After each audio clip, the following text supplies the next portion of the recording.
Hello and welcome to the EFM Health Club podcast. We are three guys in fitness here to help you in every part of your health, life, and well-being. My name's Justin Waringen. Alongside me is Wade Brady. How are you, Wade? Good, thanks, mate.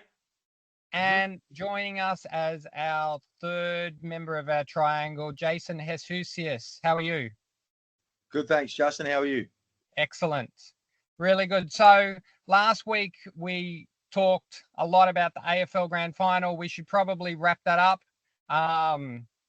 You guys were right. The Brisbane Lions. How was the game? Terrible. wasn't competitive, I should say. Now, the first quarter was close, and then Brisbane put four quarters together, which they haven't done for a while, and they were the better team. Yeah. Pretty simple. Absolutely. I can't say I watched a lot of it. I came into the house and saw that Sydney was getting flogged, and I watched a bit. And not that I'm overly emotional about it, but I thought, I watched a bit and I thought, this is like watching a year 2 kid with a recorder. It's just brutal. So I turned it off and I went out and I did some things. So given that Sydney didn't show a lot of backbone, I thought we'd talk today about core strength. Oh, how's that for a segue? Wow. That's brilliant. Yeah. So core strength, boys, that's what we're talking about today. Now, we hear a lot about core strength, probably a bit misunderstood as to what exactly our core muscles are. And if I hear one more person yell out, engage your core, I'll probably lose my mind. So let's start. What are we talking about when we talk core muscles? Which muscles are we talking about, or in pretty much which section, or is it just our ab muscles that we show when we get a six-pack? Boys, where do we start? What are the core muscles? Probably most commonly referred to what's between your lowest ribs and your pelvis. But technically you want to go all the way around, so your side muscles as well, lower back, and we'll include the glutes as well. That's debatable, but I think, I would say that you'd have to include that as well when you talk about all your core. Justin? Yeah. Jason, sorry. Basically, the muscles, as you just described there, Wade, that help stabilize everything through the center of your body. Not just from a movement perspective, but also from a holding still and stability perspective as well. Is it? Yeah. I know I said off the air that we probably don't need to name the muscles. Is it worth running through those, do you think, Wade? Yeah. What muscles are? You want to rattle them off? Oh, all right. So there are quite a few that all work together. You're at the very bottom, you've got your pelvic floor. Transverse, the deepest, you've got your internal and external obliques. So there's the ones on the side, ones that come through on an angle, and then the very top ones, which people know as a six-pack, is your rectus abdominis. So there's a fair bit going on there, and there's a fair bit that can go wrong if you're not using them.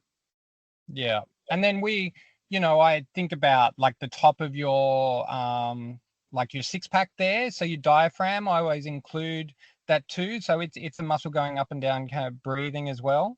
So I've always thought about it as a big soup can. If you take the soup can and place it at the bottom of your ribs, and then it goes down as a cylinder, everything in that soup can, in the middle of it and on the outside of it, which will, wrap around your spine to protect the spine down to your pelvis muscle. And we also include the psoas muscle, which often gets referred to as hip flexors, as a really big muscle that is part of it. So that's essentially our core muscle. So when sometimes I see and people ask me, I just want to work on my core, and they really just mean they want a flat tummy and a six-pack, we're kind of steering them away from that that term, I guess, a little bit, just so that they get a full understanding of why we do core strengthening, and what's involved. So it's not just doing sit-ups, is it? It's just we to work our core, there's a whole range of different exercises that we need to engage in. Yeah, certainly. Yeah. So so all right, so core strength, why do we do it? Like what's the purpose? I'll go first if you're happy with that, Wade. To me, why we train our core is a couple of reasons. Number one, because it's the center of everything that is strong about us as humans. Without a strong core, the extremities, that's every movement through your arms and your legs, can't be performed anywhere near as proficiently or with as much strength, stability, or power without a basis of strength at the core. So the stronger you are there, the stronger you can be throughout the rest of your body.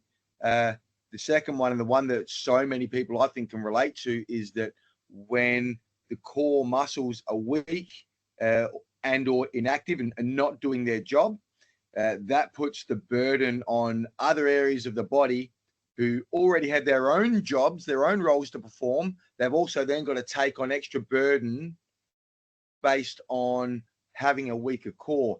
Therefore, those muscles wear down. Therefore, they break down. Those muscles aren't weak. They've been strong for too long. They've broken down because the core wasn't doing its job. If you think of a production line, if part of the production line stops working for whatever reason, that's more strain on the rest of the production line. The production line doesn't run smoothly. So, and the core, you would say, is like the center. Funnily enough, it's in the middle of your body. It's at the center of everything that we do from a strength perspective. So, yeah. I like the word foundation. Like if you're building a house, if you build a house on a block of dirt, it's probably not going to be a very solid house to build everything on top of. So, but I think before you use the word core, just to be clear, you're talking more like maybe your abs through the front. Like if they're weak and not working properly, then the back has to pick up the slack. In particular, so if we go back to the muscles, Wade, the transverse and the multifidus. Multifidus is a small one at the lower back, goes between, I believe, the sacrum and one of the lower lumbar vertebrae. Those two muscles work in conjunction with one another. If they're inactive, which happens for a lot of people that sit still, or for people that are super active with a really physical job, those muscles might get really tired and fatigued. When those muscles aren't doing their job, other peripheral muscles like the back extensors, like the QL, these muscles start having to take over and take more load. So yes, the rectus abdominis, the six-pack muscles too, but in particular that deepest layer, the transverse, if that's not doing its job, then it just puts that extra strain on down the line. It is a good way to put it, though. Like each muscle has a role, and I think most people that go to the gym and just do sit-ups, they're just working the rectus abdominis, the very top, and you end up with imbalances. And you don't want. They all have a purpose, so you want them all to be working in harmony and have equal. Even a lot of core muscles don't switch on. Quick story, I played a season of footy 10, 12 years ago, and I had the sorest deep pain in my groin. And without going under an actual a scan to see the muscles contracting underneath an ultrasound, I could not engage my transverse abs. And I had no idea. And they laid me on in the physio. They laid me on the bench and put the thing so I could see on the screen if the muscles are actually going to contract. And there was nothing. All I could do was engage my rectus abdominis, and the other ones were inactive. I couldn't even turn them on by tensing. So after about 5 minutes of the physio cueing me, could I just start to get some engaging through my transverse, and I'd been a PT for a while by then, and I was shocked, and it just made me think, how does a Pilates teacher in a room full of people know that all their abs are switching on? And they don't. That's the answer. So it's probably more complicated and more to it than the average person would know. Yeah. So And I think, go, Jace. Sorry, I was going to say, Wade, you couldn't get your abs to switch on in an activity that was specifically designed to get you to simply switch your abs on, and that's it. How are those muscles going when you're jumping up to catch a ball or running or turning and changing direction when you need them, and that strength is now going on these other muscles that aren't meant to be carrying that extra load on their own. Yeah. I sort of played footy in the country, and you'd get out when you get home. I could hardly walk, and I had no idea that half my core muscles weren't even switching on. So it just made me think, people don't go to the physio and go under an ultrasound. So you wonder how many people walking around with everything out of whack and things not working how they should be.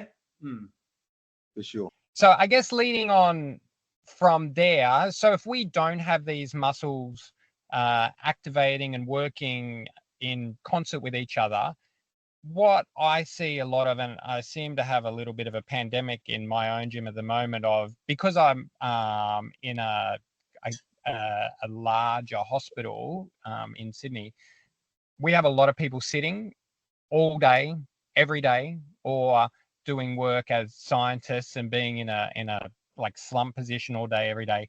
I get a lot of people with sciatic pain, and a lot of that has to do with very poor and weak pelvic floor muscles, very weak glute muscles. So they end up getting this anterior tilt where your bum sticks out way in the back, and it compresses the spine in little areas around the disc. So the discs tend to compress a little bit until it causes the nerve to pinch. So, we talk here things about holding discs and pinch nerves.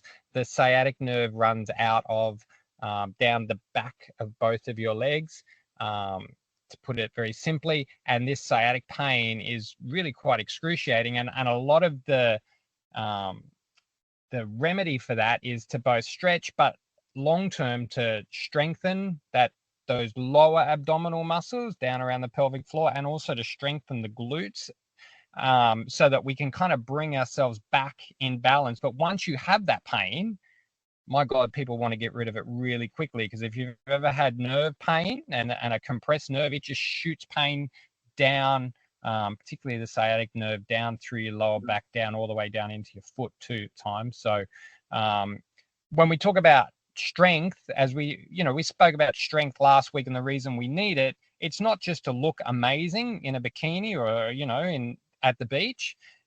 It's also to be functionally active and functionally, I guess, coherent is a reasonable word, so that you're able to do things in daily life without having pain such as sciatic pain. That's one of the fundamental reasons why we need good core strength. And I think one of the fundamental reasons why people are starting to recognize it as one of the things that they really need to get right. I know when I played sport as a kid and all through my 20s, no one ever mentioned core strength to me. It started to blend in, thankfully, probably, 15, 20 years ago. And then Pilates became more and more, accepted and more and more popular as a way, and prescribed by doctors too, and physios, as a way of getting better core strength. And it is working to a certain degree, as long as people, you're right, are able to switch those muscles on as they think they can. Pain management, and also pain, I guess not getting into pain and being strong, it would be the fundamental reason why we need good core strength, right? Yeah. Yes. Yeah. Yes. So just adding on to the back of that, if I can, Justin, we've mentioned the glutes and the effect that sitting down a lot has on that.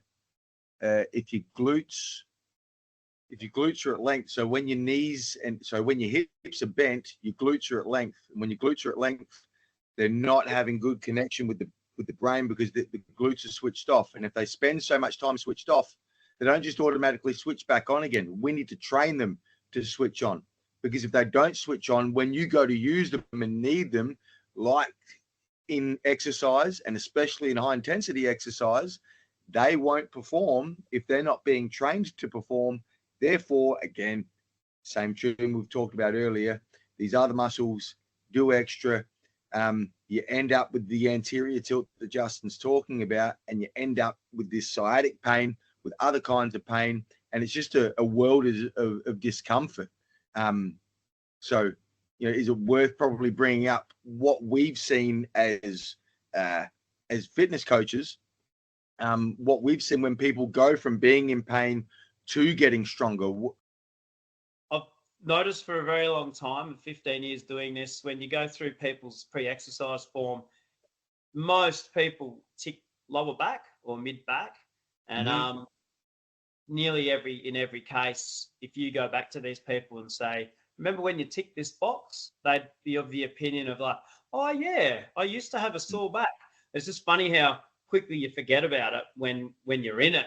It's debilitating. It can be debilitating, and it can affect you so much throughout the day. But definitely, so many people tick that box at the start, and once they start strengthening the core, get everything working properly, it becomes a distant memory. Yeah, Justin. Yeah.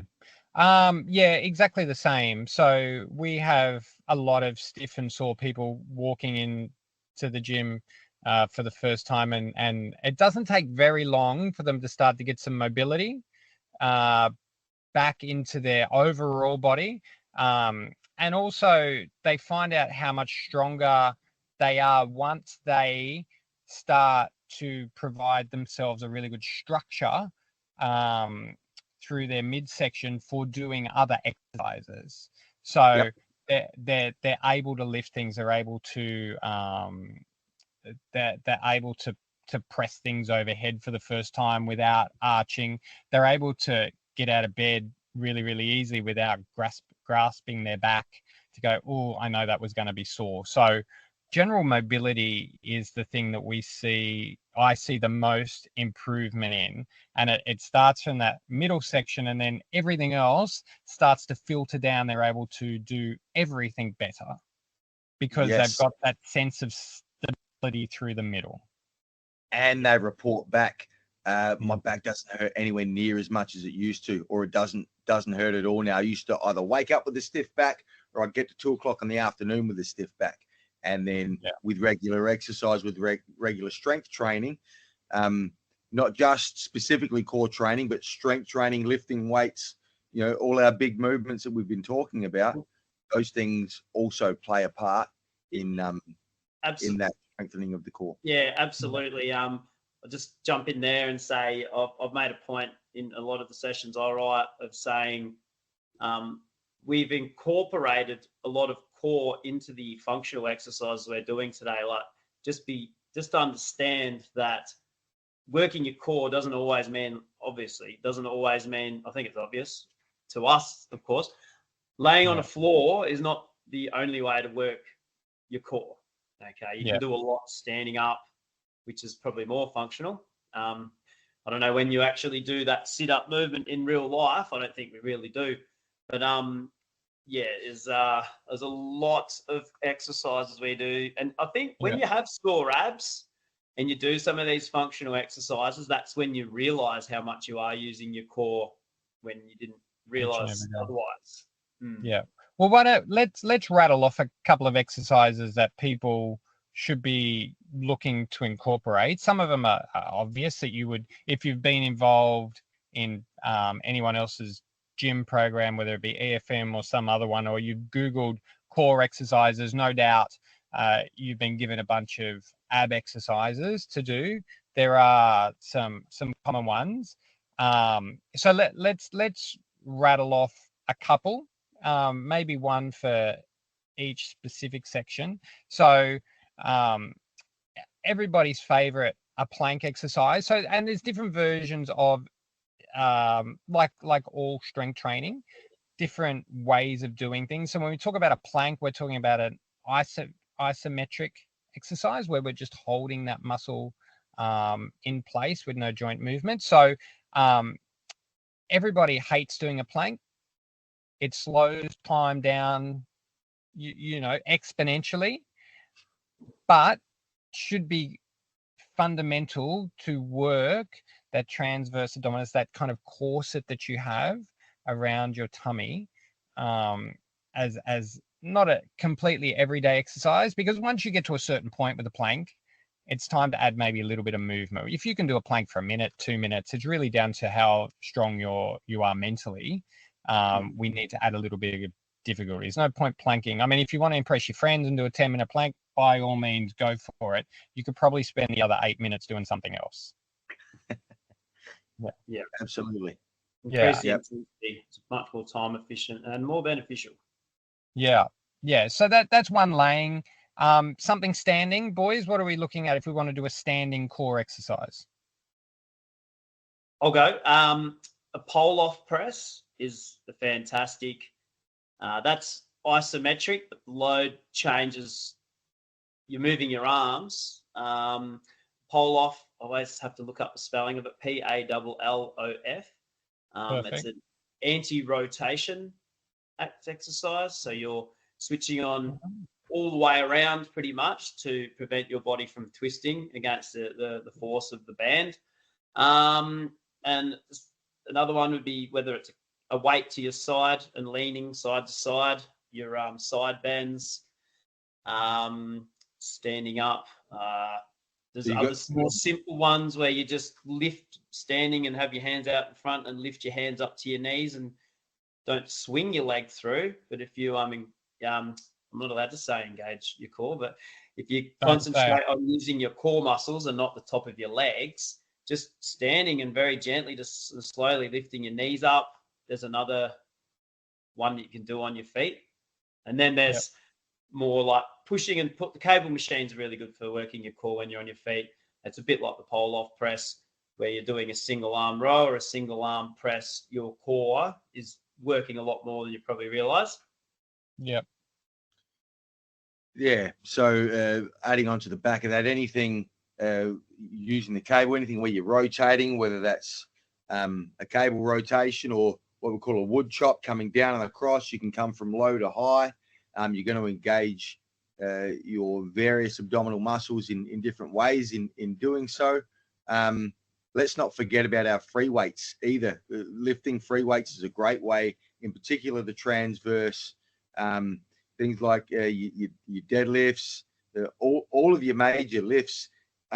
You perform them better when you draw your stomach in towards your spine. That's when people say engage your core, that's essentially what's happening. You're pulling your tummy in tight.